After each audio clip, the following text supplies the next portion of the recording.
So today we are here in Tuscany, Florence, exactly in the Castello di Verrazzano, and we are drinking some good wine, and we are talking, of course, about watches, and we are with Giuseppe? Nico? Pascal. Okay, great. And I would like to ask you, how is your passion started in the first place? Okay, who Who wants to start? talk first? I can start if you want. Okay, Great. okay. Yeah, it was my 30th birthday and I just wanted to have a watch, and I looked into the stores, and yeah, the expensive watches were automatic watches, and I thought, okay, why buy a new one when you can have a vintage one for, I mean, maybe half the price or part of the price. And then I looked at vintage Tissot watches and bought my first automatic watch. And it was my start into vintage watches, and yeah, that's 9 years ago. 9 years ago. Yeah. That's a long time. And it evolved a bit. And this is your collection, right? That's part of my It. collection. Yeah. Okay, and you gave me this, right, for this video. And can you talk about this? Because Yeah. it's a beautiful watch. It's a Certina watch. Maybe I had give you an Nika watch, but and yeah, this is a nice Certina watch with a black dial and an Excelsior Park movement. It's a chronograph. Yeah, it seems it's kind of rare, at least with the Certina brand. Yeah, it's a nice one. It's a nice shape, nice size, 38 so I millimeters. can keep it. Depends on the price. No, no, it's not for sale. All right. Who wants to talk? Okay. Giuseppe. Okay. My passion started more than 10 years ago, and I don't know, I was always attracted by the window shops, watching all these nice things in the show it, but then one day I lost a quartz watch. Then I needed to buy a new watch, and then I started to study a little bit what I was doing, and there was the forum, so I signed an Italian forum talking about watches, and then I started to read the discussions, and it grown in me this interest. And so I started reading a lot, and then I started buying something. And What's your first purchase? Did you remember? Maybe a Seiko. Maybe a Seiko, because usually when you start from cheap things. Exactly. And but then my passion went to vintage watches, and then to modern one, but high-end timepieces. So it's always in changing. It's always something that during the time you grown and you change understand. tastes, Yeah, okay? yeah. And you understand the story, you understand the brands, and then you always want something new, something different. Exactly. And when we done this kind of meeting, it's really hard to Not stay purchase calm. something, Yeah. exactly. And Pascal? Yeah, well, it started when I was a teen, like a very long time ago.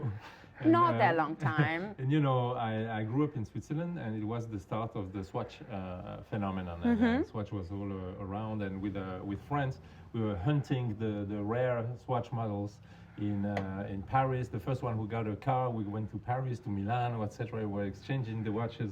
It was cheap quartz watches, of course, but for us it was okay. And one day, a friend of mine that was a bit more evolved than us then showed me it was a Longines chronograph with a sapphire back movement. And so for the first time I saw a mechanical movement, I was like, you know, in total awe. And it was the start of the process. It really prompted me to learn more, to understand how it worked, and then I purchased the watch. It was my first purchase that I still have with me in my collection. Of course, we have to keep the first Yeah, purchase. you know, it's meaningful. Yeah, So, absolutely. many more followed. And like Giuseppe, like many of us, we like to you know, dig the passion. We start to study on a specific watch, and then, you know, it never stops. It only gets worse. Okay. That's true. And Much worse. I have a very, very tricky question right now. So, what's your favorite piece that you have, of course, right now that you can show us? I know it's hard, but I really want to know. I can start. The biggest one. The biggest one. Yeah. Why the biggest one? Because this is a rare timepiece from 1930.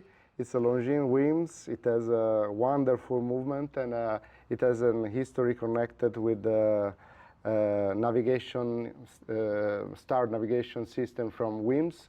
So the first kind of navigation for pilots in the beginning of the 30s, because Lindbergh flew from New York to Paris in 1927, and after that they understood that they needed to study something more safer to drive the planes, and WIMS was one of the first that developed a system, and Longines helped him to make a watch that allowed to have the exact hour, because you can rotate the inner dial, and then you can synchronize the seconds with a radio signal, and so you are sure that you are reading the right time, and so you are not missing the place where you have to land. That's a really interesting Yeah. story.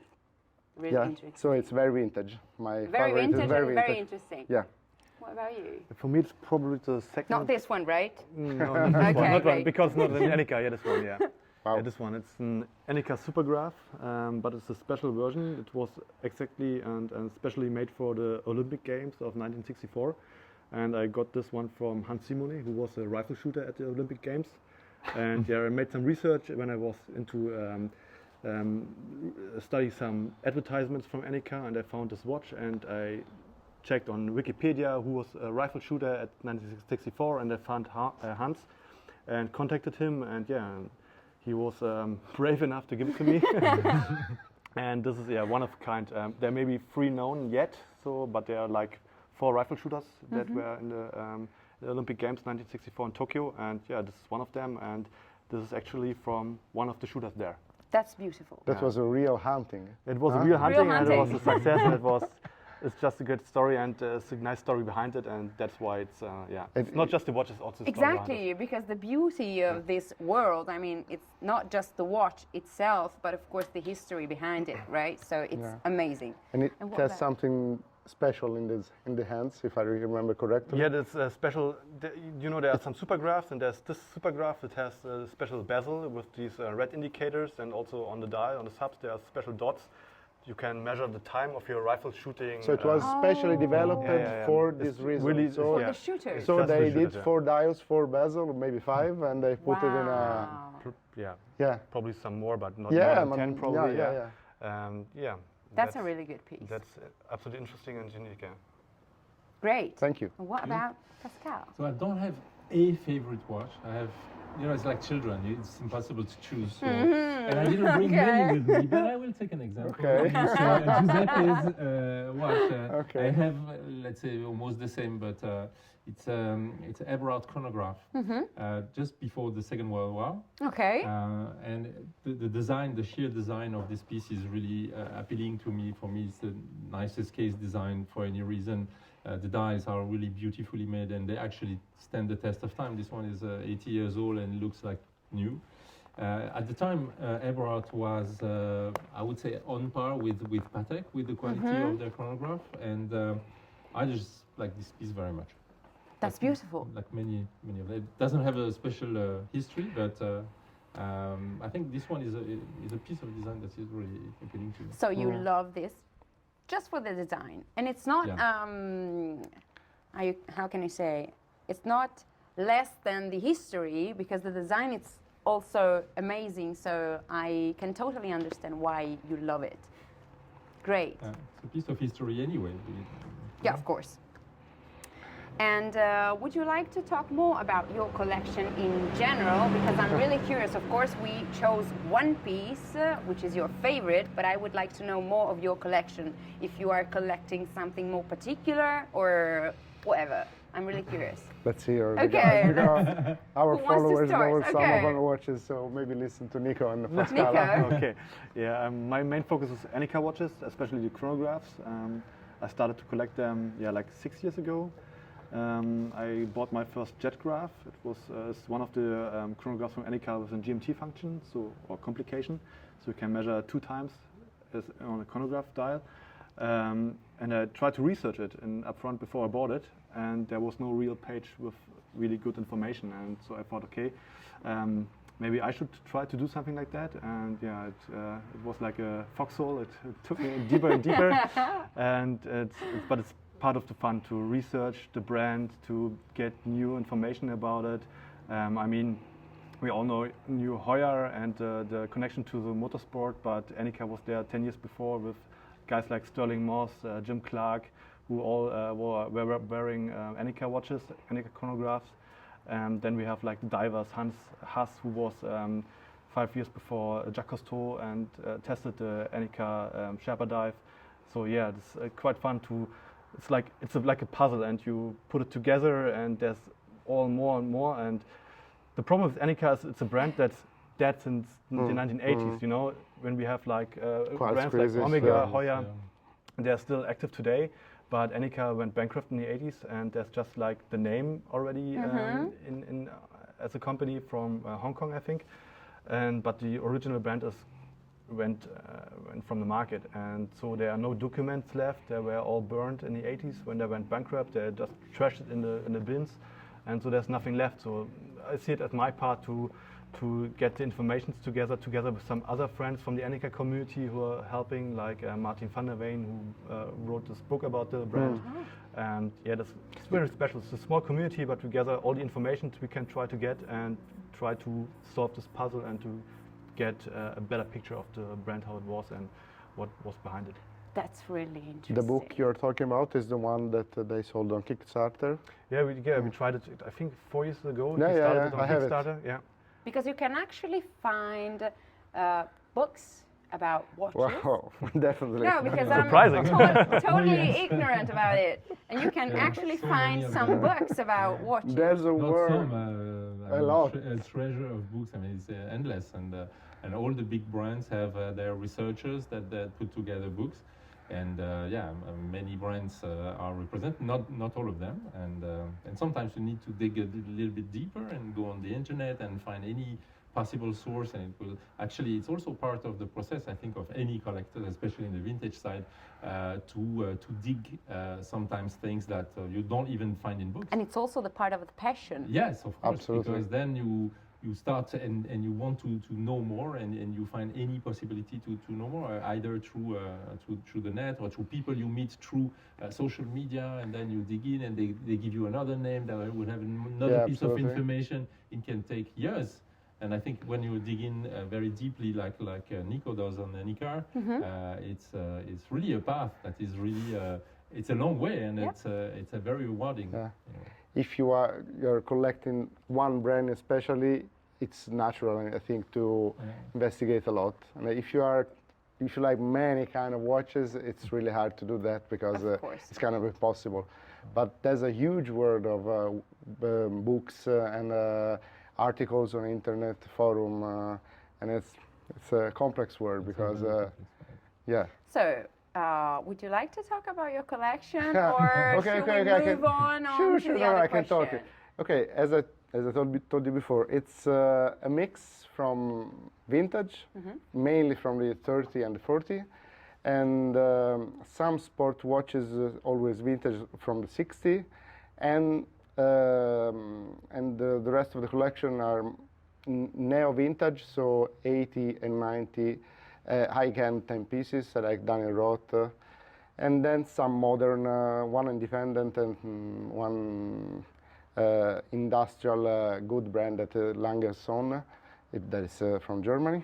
And so it's kind of a mix, from vintage chronograph, time-only vintage, some sport watches, but not a lot, and then an elegant part just with a mix gold of it. cases Okay. and guilloche dial and very nice movements. So it's a mix because it was built along the years, and as I told you before, changing the things that the taste is, and then it's a mix of together. Great. And what about you? Well, I'm more a Giuseppe kind of guy, so I have a very holistic approach on my collection. Probably has to do with my job, because I'm lucky enough to work in the watchmaking industry, trying to vulgarize you know, watchmaking for people who don't know it. And so I have to research a lot to put together, I don't know, presentation on pilot watches or divers watches or chronograph. And then during these searches, that also gives me the possibility to dig in, searching for the things. And doing this, I encounter a new watch I didn't know about, or a new model, or a story that I didn't know.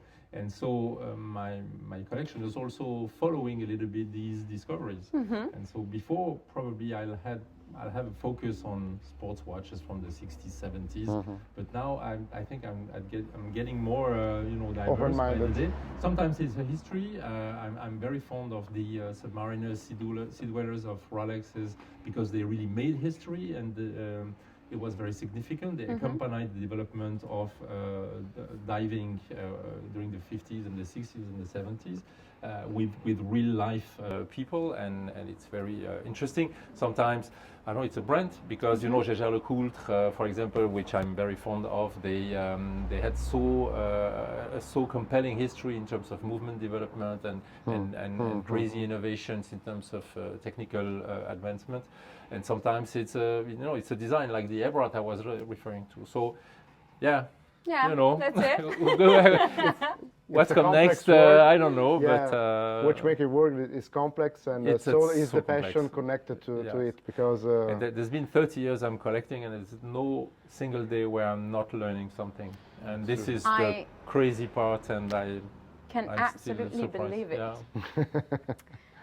And we are at the final questions.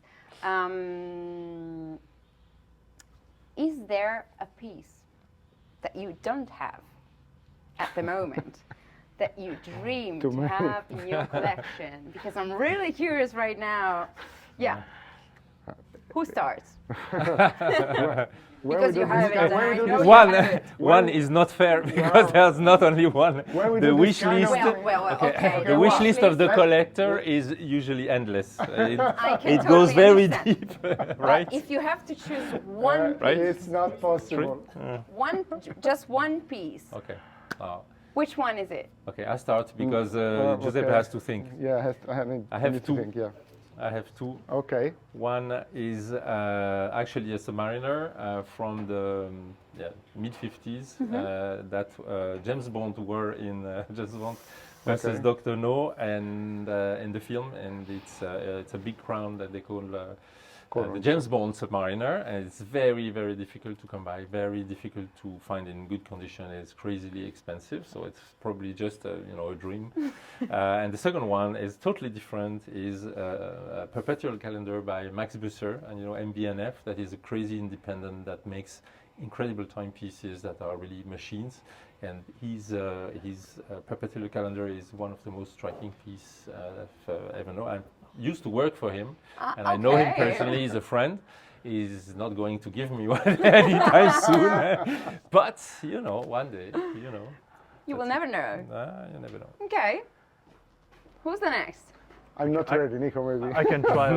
I was thinking about it because, as Pascal said, there's not this one.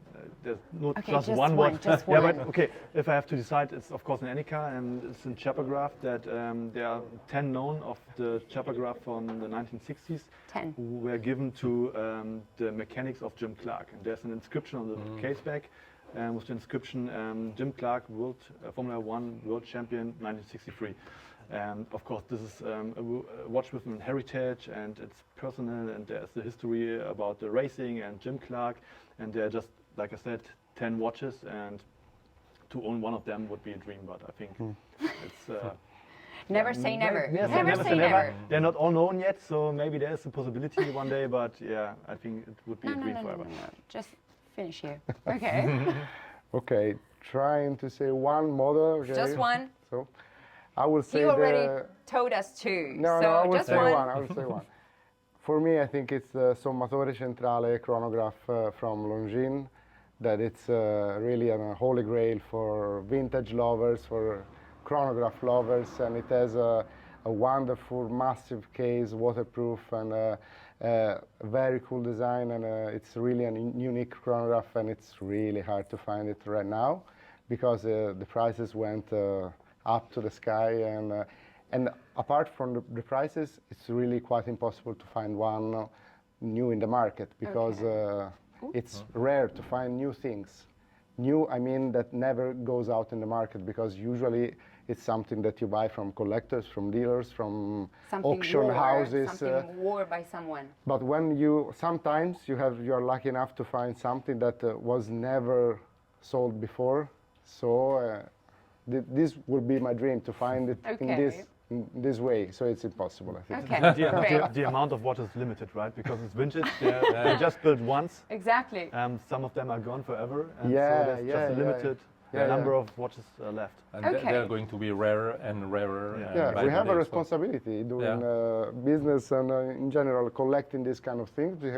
Because we have to preserve it and pass it to the new generations, because each watch is a form of art and we have to respect it. Yeah. Okay, while we're sunbathing, I have just one last question because I'm really curious. You were talking about forums. Yeah? How do you think Instagram, TikTok are changing this world? Because it's vintage, so you meant to remain vintage, but how? They already did it, because forums right now are really a niche part of the collecting world, because it was very famous 10 years ago, 15 years ago. At the beginning of the forums, it was a great way to learn a lot.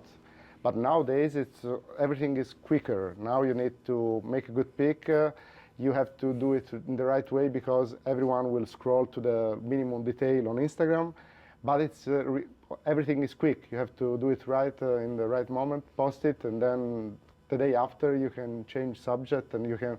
So it's completely a different thing, because you don't have an history on Instagram. Mm-hmm. It's really hard to find good discussions, because it's not the right tool for many contents. You have to do the right things, the nice things, and you can. And it's not for you can share your people. Passion, but you can share the beauty of a pic. Mm-hmm. It's not the beauty of the history. Yeah, it's difficult. Yeah. Okay. Yeah. So I think that's it. Okay. I think that's it. Do you want to say something? Yeah, I would say the same. Instagram is nice for pictures and to get connected to people. To Maybe know not many yet, but on forums you can share like the technical information to start discussions and go to deeper into the topic. Mm-hmm. That's not possible on Instagram. There's no history. You can search for topics. So that's why I think forums are still valuable.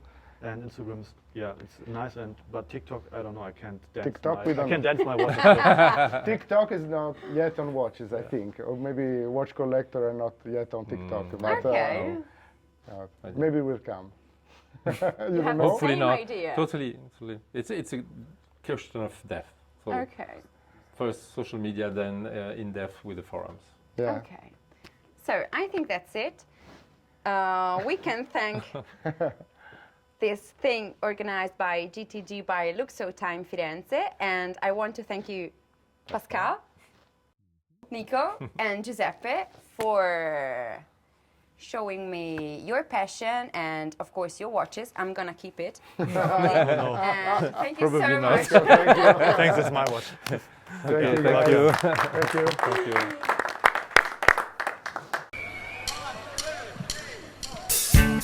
you. You can be me, and I'll drink all the time, 'cause we're lovers, that is the fact. Yes, we're lovers, that is that. Oh, nothing will keep us together. We can be them forever and ever. Yeah, we can be heroes just for one day. What you say, I say.